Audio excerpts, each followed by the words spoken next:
John Mulaney is a comedian who originally hails from Chicago but currently calls Los Angeles home. One of the most gifted comedic voices of his generation and a brilliant stand-up, Mulaney wrote for Saturday Night Live between 2008 and 2014, co-creating memorable characters like Bill Hader's Stefan. Recently, he and Nick Kroll conceived of a pair of elder, opinionated New Yorker characters in a stage show called Oh Hello, which they took to Broadway and filmed for a new Netflix special which debuts June 13th. His own 2015 stand-up special for Netflix, The Comeback Kid, is coming to vinyl, CD, and MP3 in June as well, courtesy of Drag City Records. And he's touring his new show, Kid Gorgeous, across North America, including stops in Western Canadian cities and a stand at Just for Laughs in Montreal this July.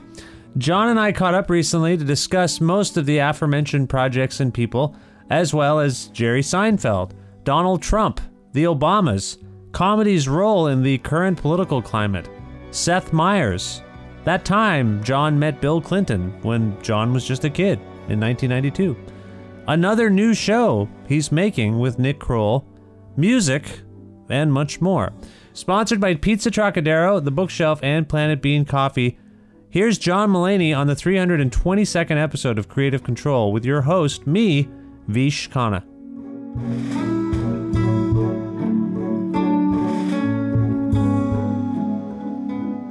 Hi, John. How are you? I'm well. How are you? I'm very well. Thank you for being with me today. First of all, where are you? I am in my sort of garage office in Los Angeles, California, where I live part of the time, and I'm sort of in between legs of this tour I'm on. So I'm here for 3 more nights, and then I leave again. Oh man, how's the road going for you? Is it a hard road? 4 nights of it. So as of today, I've only been gone for about a week total. So far, so good. Good. I mean, I like it a lot. I like traveling. It's frustrating sometimes if it's long legs away from my wife, but I love it. I mean, I love being on the road, so it's all good with me. What do you like about being on the road? Some people get really bogged down in the travel and whatnot, but you enjoy the shows, I assume. I enjoy the shows a lot. It's remarkable how little overhead or how little is in your way from bringing comedy to people when you're on the road. It's like you just go. You know, I was in Portland, Halifax, Ottawa, then did a show at Cornell University in Ithaca, and it's like, you know, it's there's absolutely no one standing in the way of anything you do. Now, I'm not anything near a controversial comic, but it's just remarkable. I also get to see all these places. And then in terms of, I live better on the road. It's just like clean living. I don't know why. Having a show every night just structures everything. Yeah. You find that I find that's myself. I'm more conscious about eating well and getting my rest. I eat well, and I go to a gymnasium every day when I'm on the road. And I remember to return emails, and the only thing to do is the show at night, which is a huge deal, but it's also only a couple hours. So the day is kind of yours to catch up on all the things that are hard to catch up on. It's true. I'm more email efficient as well when I'm on the road. It's just because you're in a hotel room and there's absolutely nothing to distract you, really. It's true. So how are things? If you're relentlessly boring like I am. I mean, like, I know there's people who could find distraction. No, but it's good. It's good to catch up on all that stuff you miss out on when you're doing your regular life stuff, for sure. What's the mood in Los Angeles like these days? What's going on in the city? There's a vote today, so people are going out to vote on some propositions. So I have basically lived in California now for, I guess, 2.5 years. Uh-huh. The propositions are really fun because you're voting on specific rules or specific ideas. And so the going to vote is a lot more fun because you form like a strong opinion on whether like plastic bags should be sold in the city and whether 10 cents from them should be given to the homeless. And obviously, yes to the second. and I don't know to the first. But I enjoy California elections, so it's an election day in California, and that's exciting. So were those the actual propositions you were supposed No, to? that was the last time. There's Oh, one on civilian review boards for police, Proposition C. That's up today. okay. Did you vote? I'm going in as soon as this is over. Okay, okay, that's good. And what about the mood in the country? You're an American human man, so Yes. when I have American human men and women and other people on the show, I try to ask them about how they're grappling with what's going on, and Yeah. I have a lot of respect for you and your thoughts and opinions. How are Oh, you? that's nice of you. I don't know why, but thank you. Well, how are you making out there with what's going on? Well, I have many thoughts about it. You know, if it weren't hurting people, it would be hilarious. And if you imagine if you agreed with his politics, how exciting, how exciting someone like this would be. Imagine if he were benign, how funny it would all be. Um, So, you know, like 8 months ago, imagine 8 months ago, maybe 9 months ago. he wasn't benign then. No, you're right. He wasn't. Yeah.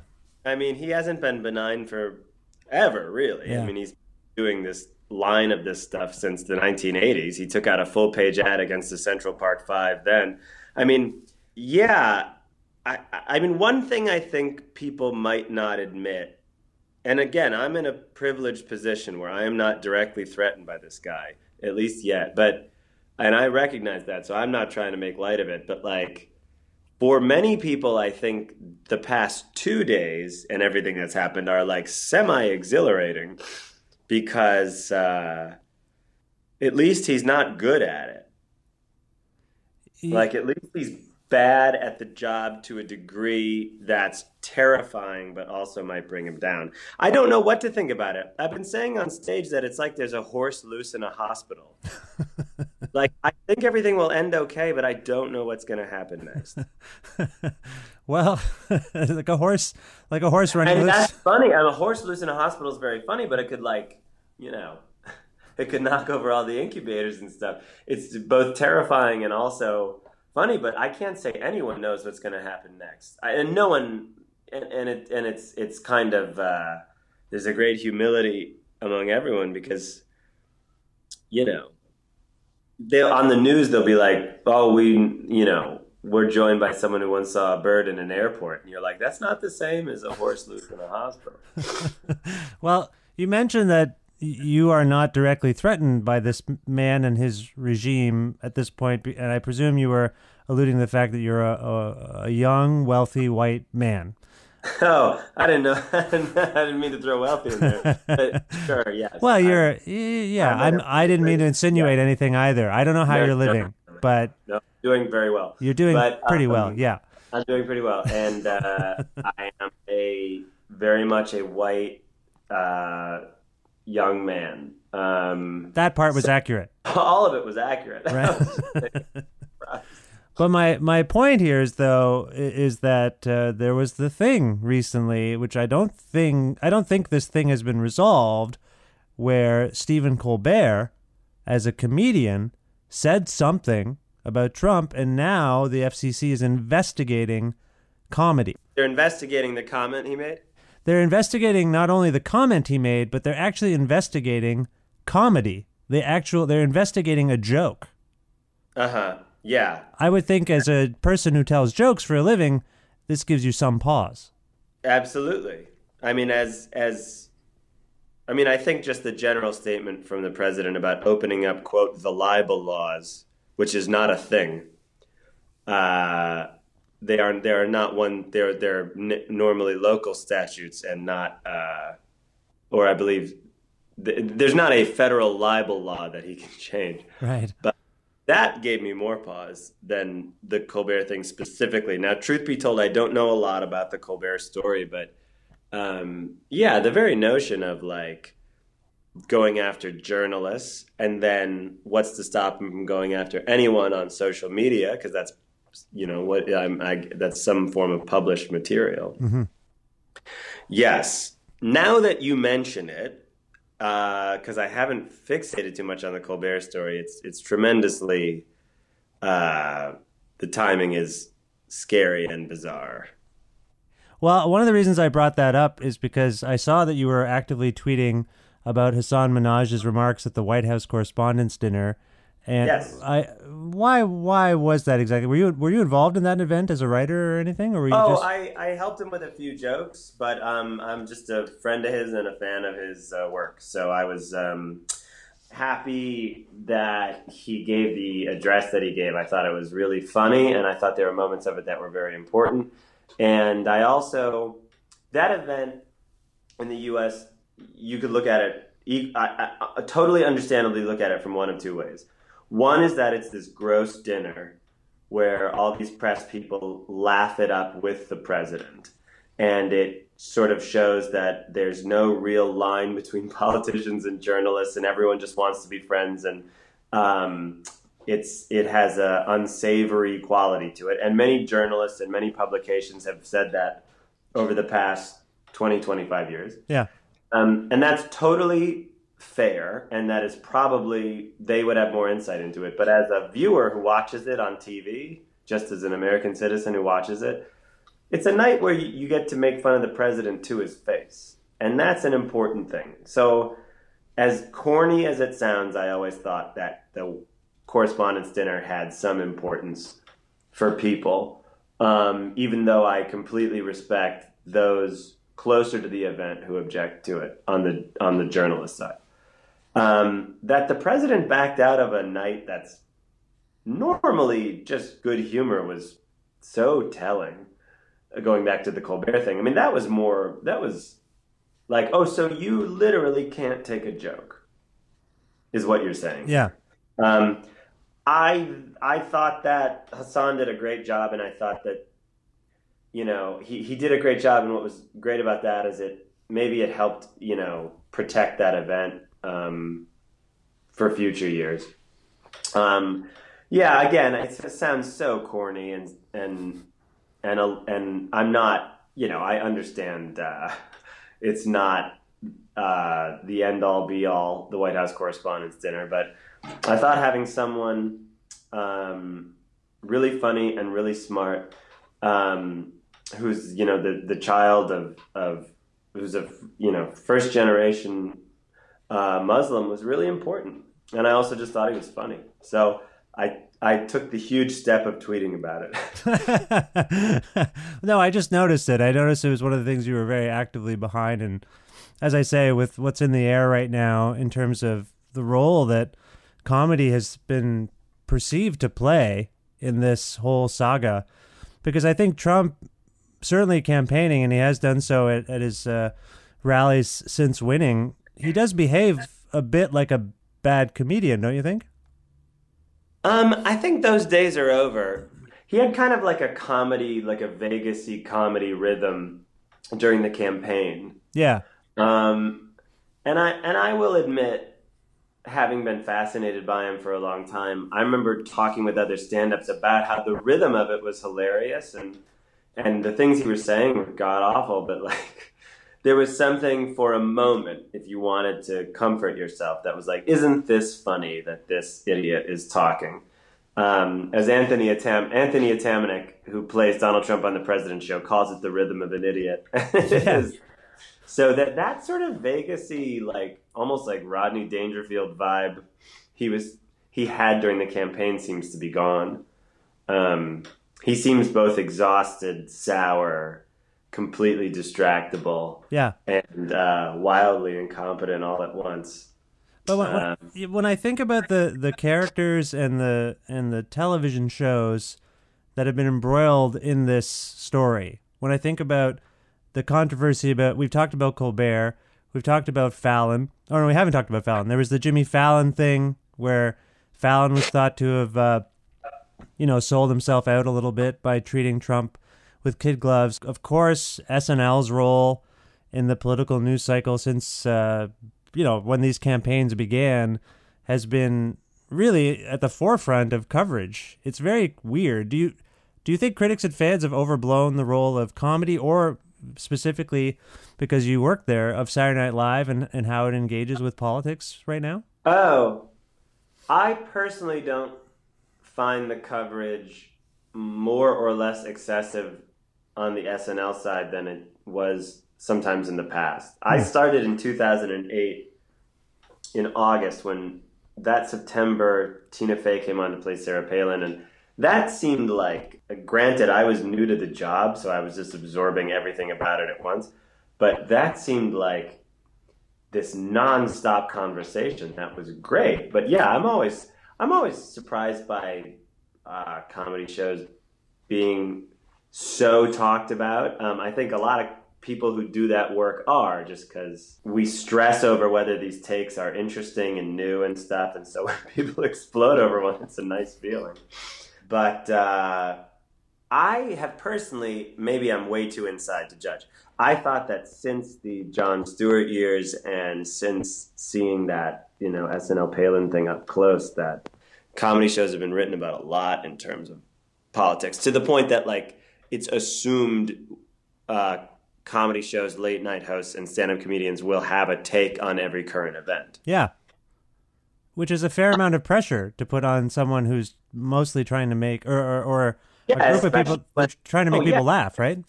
Especially when every 10 minutes there's a thing you could have a take on. I mean, I'm sort of happy that I, in general, am not that political and can, my comedy's kind of sitting in a hammock most of the day. Which is, just like, I don't know how I'd keep up if I did do that. Well, it's interesting you say that, because you called your last special The Comeback Kid, which is Bill Clinton's nickname. The name. He called that when he was 43, I think. Right. I always liked that he called himself a kid when he was 43. Well, Clinton figures heavily in a key bit from the special where you talk about his friendship with your mother when they were at college. Well, is it a friendship? Yeah. They were acquaintances at college, right? They were acquaintances. No, it's that story is the extent of their relationship. Are they still friendly? No, not at all. Not at all. They haven't seen each other, I don't think. I'm laughing if this is in print. They haven't seen each other since that night in '92. Yeah, in the bit you talk about meeting him yourself in '92 when you were a little kid, and you've not reconnected with him since then. No, I haven't. No, I haven't been at anything that he's at. I was only pausing because I've been at like a USO thing here or there, but I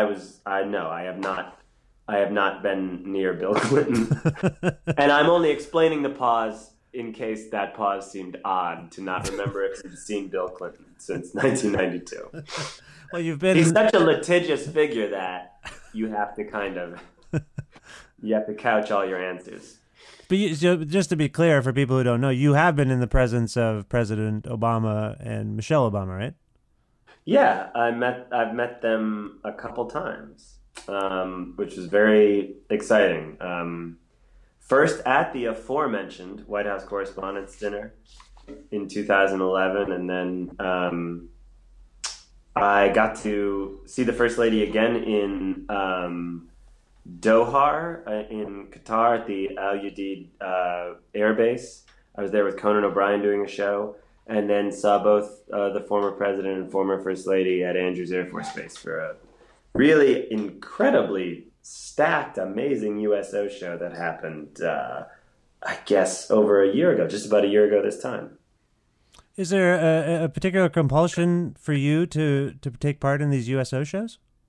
Well, I really love doing it. I mean, I went to this first one as part of the First Ladies Joining Forces group, the former First Ladies, what a shame, the former First Ladies Joining Forces group, that she and Dr. Jill Biden had founded. And it was in conjunction with the USO, but it also did amazing work for families and spouses of servicemen and women. So they would do things like make sure you could find housing when your spouse moved to a different base. But more importantly, like make sure that like if you had a cosmetology license or if you had a teaching license or if you needed accreditation in a different state as your spouse moved around due to being in the armed forces, that you were covered, that you could have a job, that your kids were covered in school, that things carried over. it was really specific and important work, and I really enjoyed doing shows with them. And it is. Again, I don't mean to be Frank Capra, but it's extremely gratifying to do shows at military bases. It's just everyone, people. If the crowds enjoy them, it's great, and you definitely do feel very good doing them. Within what you were just saying, you invoked empathy and decorum, and you longed for Michelle Obama's reign as the first lady. Are you sentimental enough or too realistic maybe to say that you miss them? You miss the Obamas at this point? I miss the Obamas terribly. Yes. I don't, sorry if I'm holding my tongue too much. I miss them terribly, yes. Okay.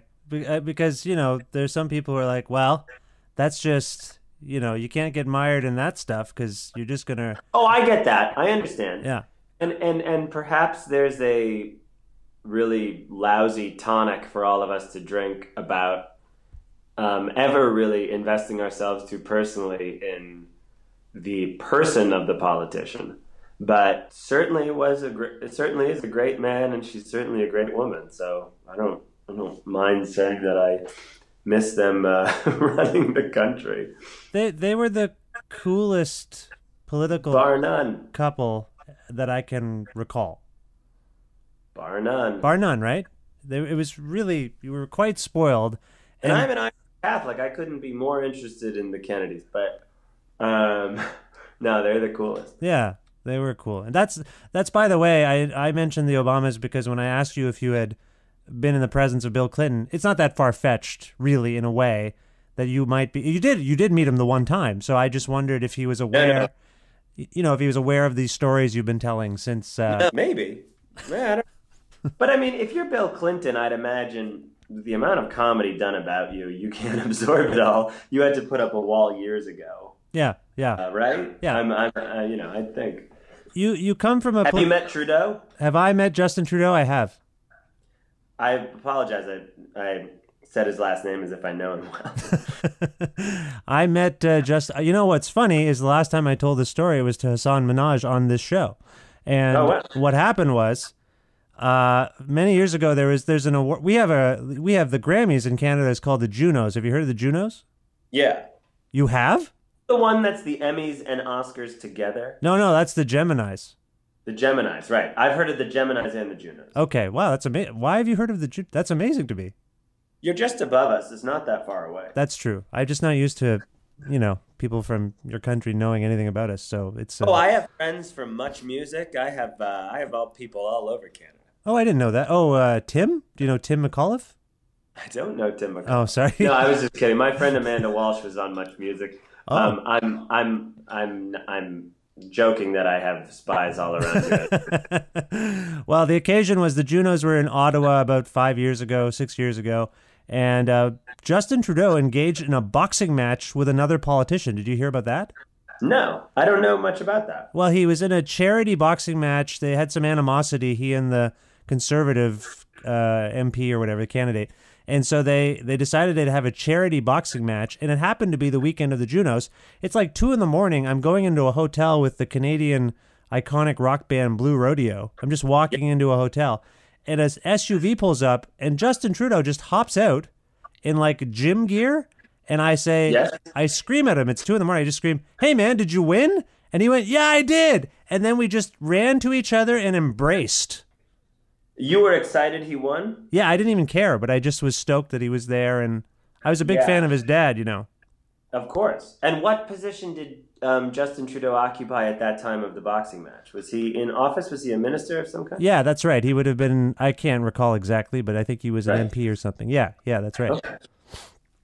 So good for him, man. I didn't know that. Good for him. What about me? I hugged a now prime minister of a country. Good for taking, I really do admire that you just yelled out, "Did you win?" Well, why not? It was an exciting Why day. not, indeed. Why not? Yeah.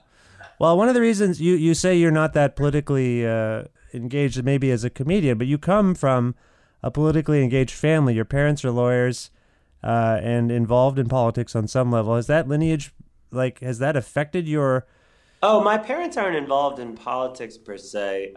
Your family was, right? My mother's, my great uncle and my great grandfather were both congressmen from Massachusetts' 6th district. Yes. That sounds engaged. That's engaged. I just meant that my parents themselves are not, they're very politically aware and minded. Right. They are not themselves politicians. Your father is not a he's not a big Bill Clinton fan, as I recall. No, he wasn't. More about his reputation on campus, as I recall from your bit. Yeah. I mean, well, I mean, look, would that we were back then now, but a lot of us weren't huge fans of him by the very end. Right, of course. Right. So your family's relationship to politics, did that influence how you might approach politics in your own work as a comedian? It did not. My only because politics, I think, has changed so much since the late 1940s and 1960s when my mother's side was, in the U.S. Congress. I think it might. I don't know. I wouldn't say it's had a profound effect on me. Although I'm very sort of. I'd say I get a kick out of being related to that. But I don't think it's affected how I see politicians in terms of talking about them in comedy. Some exposure I had to politicians working at Saturday Night Live, I would say, did, in that I have an appreciation for how exhausted they are from fundraising, and how, when someone's like, my favorite things are when they rush a congressperson coming out of the Capitol with a news story and ask for their quote on something. And you can just see in their eyes this look of like, holy God, what? Like, they're finding out about it on their feet. Yeah. They, congressman or woman, they have to have a statement. They have to, craft everything. And it was interesting seeing candidates that would come on Saturday Night Live and seeing the look in their eyes of just absolute fatigue. That's my sense when I hear politicians talk, other than maybe on Meet the Press when they've had a night's sleep. That's our Sunday morning show. I'm always just like, oh, they're exhausted. Don't listen to what they say. I wonder about whether or not you consider yourself apolitical as an entertainer, because not really. You don't. But I don't. I'm more interested in, honestly, it's not all that noble. I just kind of like comedy that might age well. Right. I like it as a listener. It's not strategic. I've always enjoyed being able to listen to a comedy album from like 1961 and really laugh at it. And then I have respect for comedy that was about, Khrushchev, Kate Smith, Nixon, Agnew, whatever. But I myself sort of tend towards trying to have stuff that if one wanted to listen to it in a few years, it wouldn't have dated that much. Maybe that's why I say I'm not political. Is more I'm just trying to not be too current.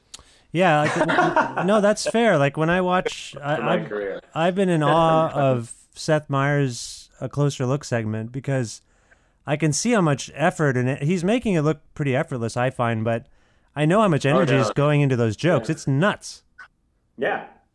And he's a very, very thorough writer, and it is effortless in how funny he is, but they try to have, and I remember from working with him, he always tried to have the best take and would discard a lot of things that I might be like, that's fine, let's just go with that. He always wanted to pursue the smartest, best take on things. Yeah, to put that much effort into something that's really only going to be fresh for 24 hours is remarkable to me. Well, on a nightly show, I think you have to make peace with that in general. One of the reasons I bring this up is because when I saw your show, Mulaney, your TV show, I could not help but think of its relationship with the television program Seinfeld. Yes, you're not the only one. Right. And I'm curious about your relationship. Many of the things you were just saying about trying to conjure timeless material and not necessarily talk simply of the news of the day, it reminded me and continues to remind me. I mean, you remind me a little bit of Jerry Seinfeld. I hope this doesn't bother you, but I just am No, I'm a curious. fan of his. You Dude. okay? It seems obvious, but I want to ask you about your relationship with Jerry Seinfeld and his work. Where does this stem from? Your affection for him? Oh, well, look, if I were to fill out a form of like your influences, I normally think about people that I maybe specifically their style felt like, oh, I could do that. And I might try to think of names of people that are not pure stand-ups because I think, oh, well, sometimes I'll do sort of charactery bits. And I might make you a list of people that is, impressive and interesting and makes me sound more interesting than I am. But I might not remember that like Jerry Seinfeld's comedy and voice was a weekly part of my life for 9 years, formative years from age 7 to 15, 16. I mean, that to me like was what a TV show sounded like. And he was what a stand-up comedian sounded like. And at the same time, I was collecting albums of other comedians and Bring the Pain and Bigger and Blacker came out, and Chris Rock and Dave Chappelle and all these people were I was huge fans of, but somewhere in the back of my mind, just the sort of metronome of what comedy TV sounded like was Seinfeld. So I can't underestimate how much that's in my brain, which is a long-winded way of saying he's an influence. No, he's an influence on myself and for sure. I mean, But I don't know. There's many people for whom this is true for Howard Stern too. Is you just cannot. You may think, well, my influences are these 5 people whose work really, in my adult or teen adult years, I really. But like, you can't underestimate the people that you just listen to every day and whose rhythms you've absorbed. yeah. Yeah. And I mean, he's been rejected in some ways by you made a pivot towards a list that you might be asked to make and how you might talk about sort of cooler people. But Jerry, No, I didn't mean that at all. okay. I meant that sometimes people are such a given Oh, that you don't immediately think, "Oh yes, of my 3 influences, that was one." okay. And yes, just to set the record straight, Yeah. I didn't mean I would pick like Bill Hicks and David Byrne just to sound cool. No, I meant more that like he's so internalized, as I think he is with a lot of people in my generation. Yeah, and for me as well. But I have been fascinated to see him endure these backlashes lately for his statements when he's been outspoken about political correctness or even made poor judgment calls when he's tweeted or whatnot. There seems to be he's in a weird phase, I think, in some ways. He's very successful, he's doing fine, but I think there is this sense that he's a bit out of touch somehow. I don't share that. I'm aware of times when statements he said get a lot of press. I saw him at the Pantages a little over a year ago, and he was hilarious. I mean, he's destroying for an hour. Yeah. So he's definitely not in a weird phase as a comedian. I think the culture goes through cycles with people, but I really don't even know if it is with him. Yeah. Yeah. No, I think sometimes those stories, this for me personally, if it affected a bunch of other people, I don't know, but I saw that kind of come and go, like, oh yes, sometimes people question statements and then that moves on. Sure. And I still watch the show whenever I flip past it. So I would say he's still quite a constant and still really killing on stage. Do you have some perspective on the short run that Mulaney had? You mentioned that people saw the Seinfeld references and influence, but there was some homage to Seinfeld as structurally, I would say. But do you have any perspective on? Yeah. And we had very overt references to it in it. Yeah, totally. Do you have perspective on the show now that it's on the thing? Yeah. I have the perspective of 3 years since 3 years. Has it been 3? Fall of 14. Yeah, fall of 14. No, so almost 3 years since it went off the air, and I've lots of perspective in different ways. It was a tremendous learning experience. So yes, but I think all human beings, I'm still getting perspective on things that happened to me when I was like 7. Right. Okay. So I was sad that it didn't, succeed on a larger level. As was I at the time. Everything happened the right way. Everything that happened after, I'm very happy about. What kinds of things happened after? I learned I learned more what I wanted to do and what I didn't want to do. Mm-hmm. I went on tour the 2 nights after it was canceled. No, they shut down production, and I went on tour 2 nights later. Wow. That whole year led up to the special I filmed in May. I guess it was May. So it got canceled in October, and I filmed the special in May. Wow. So that was a busy time. And then I started developing this theater show, Oh Hello, with Nick Kroll, which was our favorite characters to do ever. We do off-Broadway and on-Broadway. So I'm sorry. I'm not just trying to list things. I'm not just trying to list my resume. I've only done things since then that I want to do and like to do. And that has made me, I was happy then. It's made me much happier and much more fulfilled. I want to mention that you're co-hosting of is it the Independent Spirit Film Awards? Do I have that right? You have to say the Film Independent Spirit Awards, I guess. What? Okay. They told us that. We always called them the Independent Spirit Awards. They had said you have to call it the Film Independent Spirit Awards. Well, whatever it was, you guys were fantastic. Thank you very much. That was one of my favorite award show monologues of all time, if I might say. Oh, wow.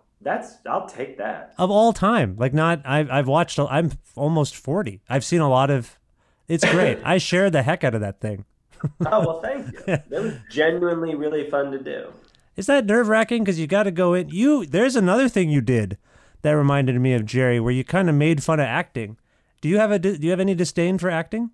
Oh, no, I was trying to make fun of my relationship towards acting, which is the posturing, like I think it's just playing pretend, but I desperately want to do it well. And we weren't planning on doing that moment where Nick says you're a very good actor. We had done it in rehearsal. And then I was like, maybe we shouldn't do that because I won't be able in the moment to. I'll be too nervous to display fake acting. It was good to the level I wanted to. Yeah. No, I was nervous right before we walked out because it was live and it was in the afternoon. And there's something about that's very disconcerting. Like at 2 p.m. to suddenly be on live TV. So I just looked at Nick and I said, "I'm very afraid," and then we walked out. It's kind of outdoors, is it? It's in a tent. It's enclosed, but you're absolutely right. It's kind of outdoors. Right. Okay. Because that can be weird for comedy. That's a weird thing for comedy because the laughter dissipates. More than the tent, it's the horizontal nature of the tent. You're playing to such a wide room as opposed to a deep room. Right. So you kind of look almost profile to your right or left to the camera to see it. Yeah, that's what it looked like. But you two, you handled yourself well, and I enjoyed it very much. Now, Oh Hello and Nick Kroll, can you talk about these things? This guy and that thing. Can you talk about these things? Doing Oh Hello with Nick Kroll was the best experience of my career and close to the best experience of my life. It was so fun to conceive of. And then to do off-Broadway was such a thrill. And then to be able to take it to Broadway was like, we were in such rare air for for two people doing Oh Hello. Oh Hello is two characters. I play a character named George St. Geegland, and he plays a character named Gil Faizan. They're two men in their 70s who are New York leeches. And they live in a rent-controlled apartment, and they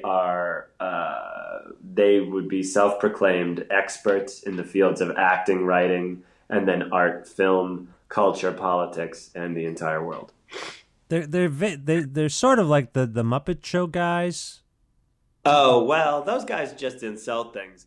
I think Gil and George themselves to have a broader worldview. Right. But they Muppets, I'll give you that. Yeah, they seem like Muppets. So where do you know these people? Like, do you know these guys? Were you inspired by real old... Millions of them. Yeah. We saw two guys specifically at this place called the Strand Bookstore, which is a big used bookstore in Manhattan, whose slogan is 12 miles of books, and as we used to say, and 8 miles of loneliness. And they were each buying Alan Alda's autobiography, which is called Never Have Your Dog Stuff. Now, they were like turtleneck and blazer guys. Something about a turtleneck and blazer always makes me laugh. It's a really whack look. Unless you're James Bond, don't do it. Right. And so we were interested in them, but there were tidbits of many, many people we've both met over the years that informed those guys, including ourselves. So is it a thing is that in the past? Can you bring Oh Hello to a wider audience? Are there plans? Well, the same month that the Comeback Kid album comes out, the Oh Hello special is coming out on Netflix. So this June. Oh, amazing. Yeah. And is it just simply capturing... It captures the Broadway show as it was. Filmed on Inauguration Day, 2017. Oh, I didn't... Yeah, it's a bummer, man. It just happened to work out that way. Now, I know you're a fan of improvisation. That's something that people know you for, at least as a writer. Was it the same show every night? No, we had a different guest every night. A good 20 to 30 minutes of the show would be improvised every night, which was, in retrospect, really fun. I think at the time, sometimes it was daunting. Yeah. But we would do a segment of the show where we had a guest come be on our character's fake local public access prank show called Too Much Tuna, where they give someone an enormous tuna sandwich. Right. And so that interview sometimes ran 20, 25 minutes, and then we'd have sort of a post-op where we would talk about the interview later. So there was always a good... that's if we weren't throwing in other stuff at each other to make each other laugh and throw each other off. It gradually, some things get honed a little, but we were always flying pretty loose for 20 to 30 minutes. That's amazing. I can't wait to see this. I think I vaguely knew this and I'd forgotten as we were talking that it was coming out. I forgot too, and I'm excited. Now we're both excited by the same thing. Now we're both excited about it. So you're bringing the Comeback Kid. You mentioned the Comeback Kid. You're bringing it to Chicago's, I don't want to insult anyone, but Chicago's finest label, Drag City Records. Absolutely. Now, why Drag City? I really like the work they put out, and I really like I like the people there. I like the way they care about music, and I like the way they treat and care about the artists on their label. And I needed a record label, and I picked them. Are you a big music fan? Oh yeah, sure. Isn't everyone? No, that's not true. Some people aren't. No, I know people that aren't. No, I end up talking to musicians a lot, and we talk a lot about how we're not sure if people are really music fans anymore. And some of us are old, so we talk like that, like our kids today, we do that thing.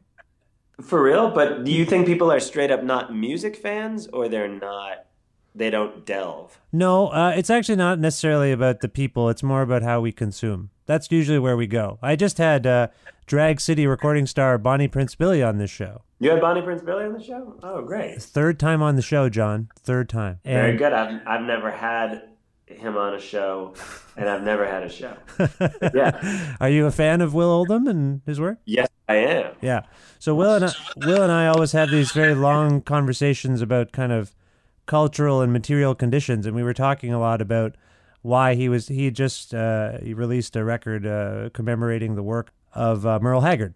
And he said one of the reasons he did this was to kind of remind people of music, because he feels like it's not being taken care of very well anymore by people who are just trying to put it out in any which way, you know? Yeah. It's kind of background noise. I don't want to take you down the same road I went down with Will, but Drag City, I think of Drag City as caring a lot about those things as well. Absolutely. Yeah. And protecting artists from music is going to be digitized. That's not up for debate, but protecting artists from the types of streaming services that really aren't looking out for them at all, and in many cases exploiting them. And then also embracing those, they're not, embracing places that do it correctly for the artist and for the songwriters.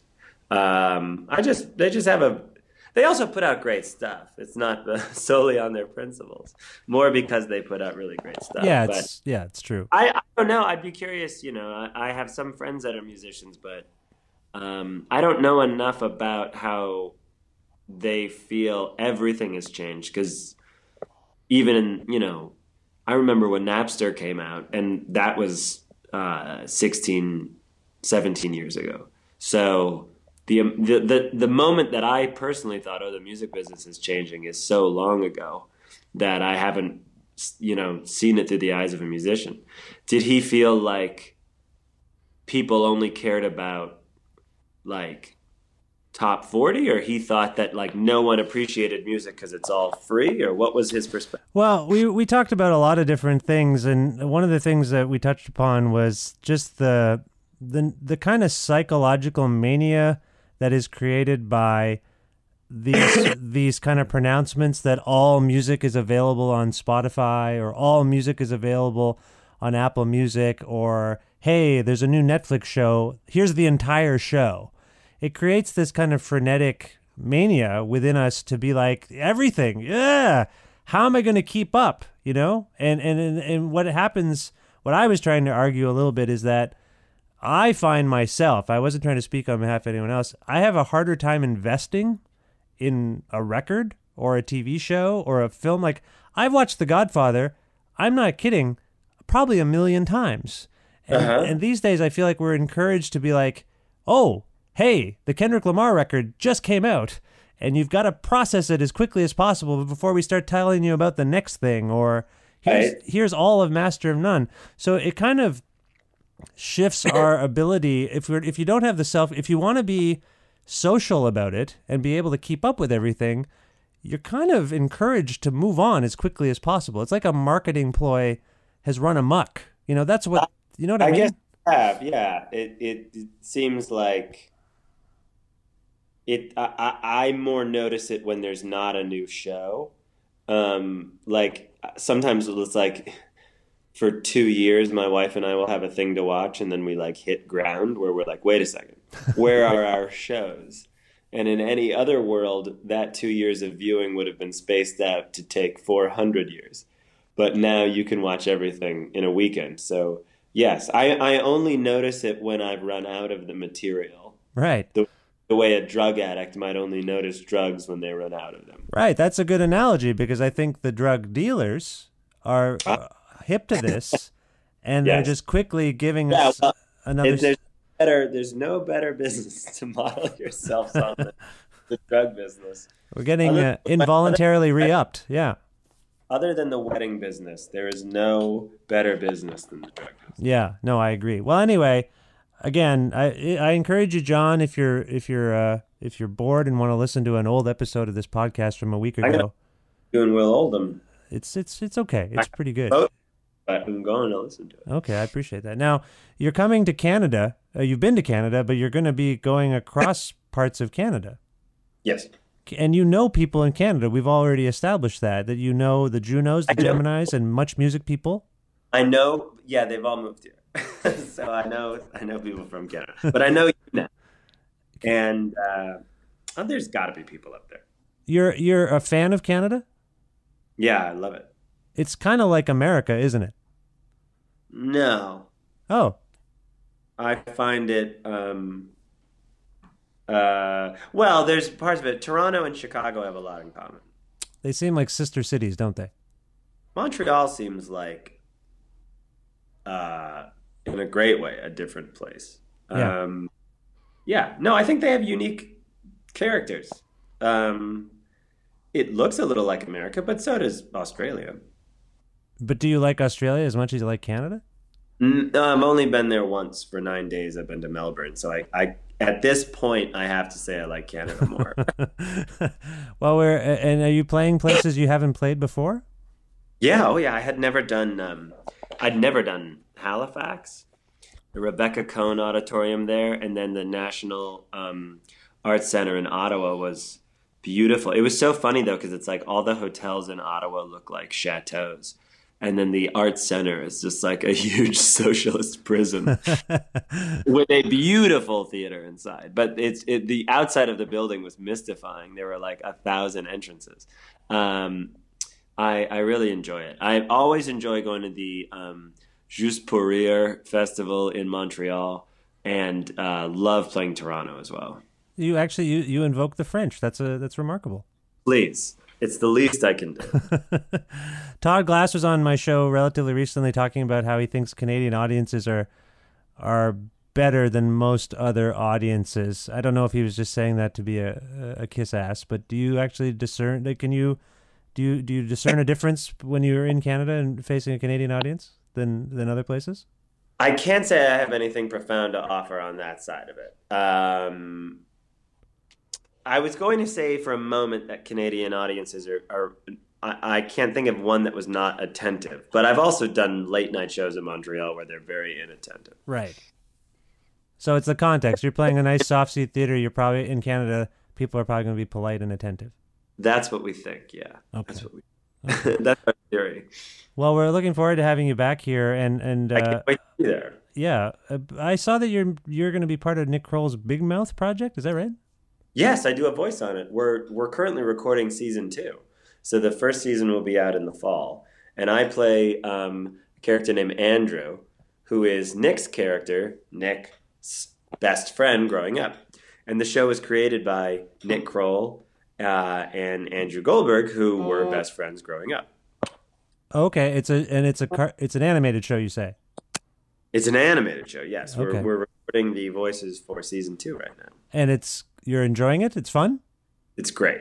It's a really, really amazing cast. It is very fun to play as one of. I will go ahead and say I'm one of Nick's, or I will say I am Nick's best friend, and if he disputes it, I'll be heartbroken. Very his childhood best friend as well. Oh, really? And also, it's an amazing group cast-wise, and such a funny group of writers. And the show is wildly, sometimes jaw-droppingly candid look at puberty, jaw-dropping for me, but also very warm and very funny. Is it geared towards younger people or adults, or? It's geared towards exactly how emotional and filthy you are when you're 13. I would have really enjoyed it when I was 13. Okay. Well, and what network is it on? Netflix. Oh, the Netflix network. Yeah. Wow. Netflix, all TV now. This is great. I get to watch that then. I don't have to, some of the channels you have in America, we don't have up here. Yes, and you don't have some of our other streaming services, which is okay. Hulu, and yeah, it's kind of frustrating. Hulu, yeah. Yeah. Well, you're putting out The Comeback Kid on Drag City, which is it's an older special. It's 2 years old, I think. Yes, so yeah. But now we are at a point where we were able to release it as an album. Yeah. It continues to have a nice life on Netflix, and that it was a Netflix original. So we wanted to wait a little, everyone collectively, and I'm very excited. It's going to be on vinyl and available on CD and elsewhere. Yeah. And do you have future plans are you working on a new special, I assume, with this tour? Yeah, touring now and going to record a special within the next 12 months, I believe. Great. Awesome. And is there anything about this set, so to speak, that you want to give any hints about in terms of what you're covering, what you're talking about? Oh, more adventures from the same idiot. I can't really a hallmark of it. Okay. Some more yelling. More yelling. Yes, that's fair. Boy, that's about all I can really tease. That's fair. That's totally fair. Is there a piece? Is there a bit from the Comeback Kid that we can go out on here, John? We could do the bit about getting married. I believe it's titled "Why Buy the Cow." Yes. That's a fun one. It's a prolonged metaphor with some lovely punchlines. You've been married, what, 3 years? Uh-huh. This July. Congratulations. Just July. That's when I got. No, wait. Never mind. My 10th wedding anniversary is coming up this June. Oh. This June, what date? June 15th. Why, you going to get me something? No, now I can crack your password. Oh, damn it. Anyway, yeah, June 15th, 10 years of wedded bliss. How's your marriage, John? It's wonderful. I am extremely grateful and thrilled every day that I am married to the most beautiful and coolest woman I've ever met. That's how I feel too.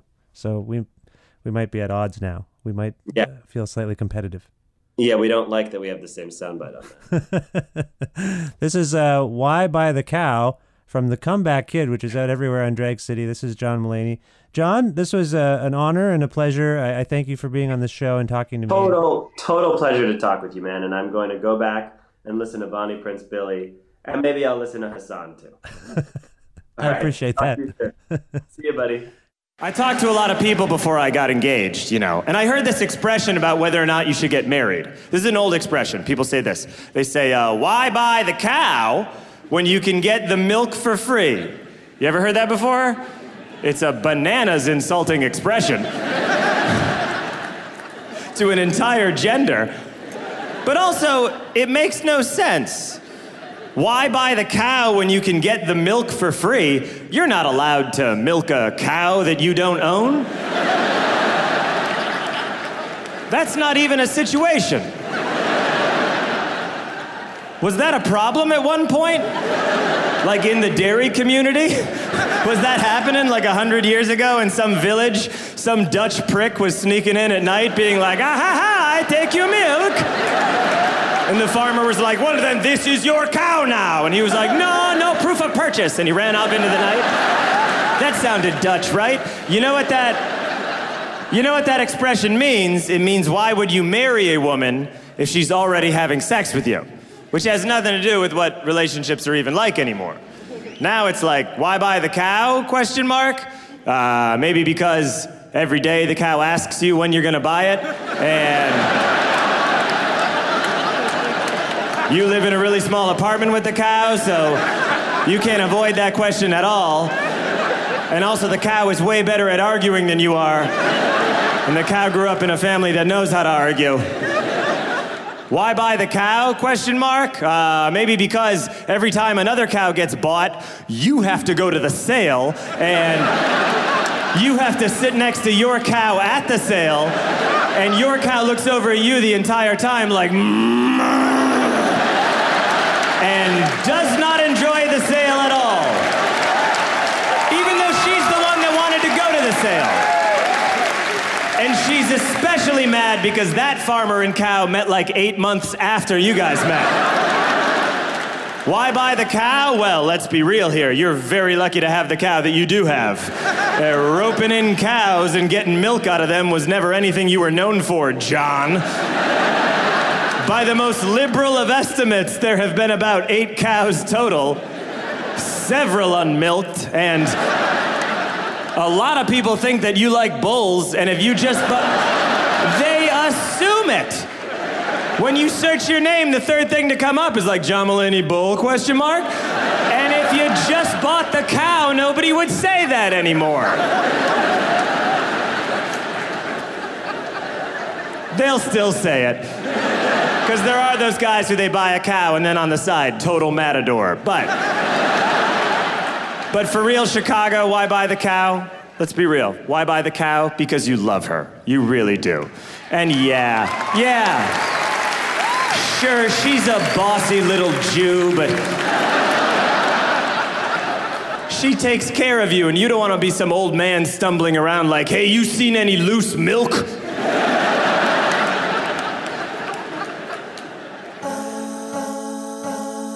From his new record, The Comeback Kid, that was John Mulaney with Why Buy the Cow? Thanks to John for being on the show. Thanks to Drag City for making it happen and everyone else who made it happen.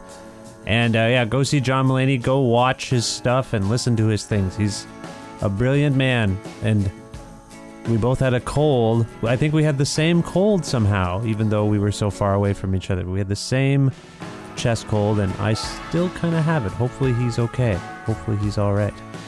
This is the 322nd episode of Creative Control, the podcast and radio show. As a podcast, you can hear it on every podcast platform there is, I think, at this point. iTunes, Audio Boom, Google Play, Stitcher, TuneIn, Overcast, a whole bunch of stuff. Every episode ever is available on my website, vishkhanna.com, so go there if you want more information about the show. Also, you can visit patreon.com/Creative Control to make a flexible monthly donation to the show and view t-shirts that we have as gifts for your pledges. You can like the show on Facebook. You can follow the show on Twitter @VishCreative. And you can listen to a version of this show on CFRU 93.3 FM in Guelph, around the world at CFRU.ca, or if you're in the area at CFRU 93.3 FM. Right there in Guelph. Wednesdays at noon Eastern Standard Time is when you can hear the show on the radio. This episode would not be possible without our sponsors, the finest pizzeria in Guelph, Pizza Trocadero, whom you can call for pickup or delivery at 519-829-2444, or check them out at trocaderoguelph.ca. Also, The Bookshelf, which is an independently owned bookstore, bar, music venue, and movie theater located at 41 Quebec Street in Guelph. Learn more about them at bookshelf.ca. And for the finest coffee pretty much anywhere, try Planet Bean freshly roasted, fair trade certified organic coffee. They have some cafes in Guelph, and they also distribute their coffee beans throughout Ontario, Canada. For more information, visit planetbeancoffee.com. And if you are traveling along the highway and you see Guelph on the roadside sign there, if you're John Mulaney and you're touring, you're doing comedy, whoever you are, come to Guelph. Come on in to town. Take a load off and come into town and we'll treat you right. It's a nice little place. So please consider doing that. All right, that's another episode of this show. And there will still be more episodes to come. I see no reason why not. So thanks for listening. And if you can, tell other people to listen. And please subscribe to the show on all those podcast platforms, on all of them, whichever one you use. And download episodes of the show. That helps. And rate and review the show on iTunes and everywhere else, because that helps as well. All right, that's it for me. Talk to you soon. Bye for now.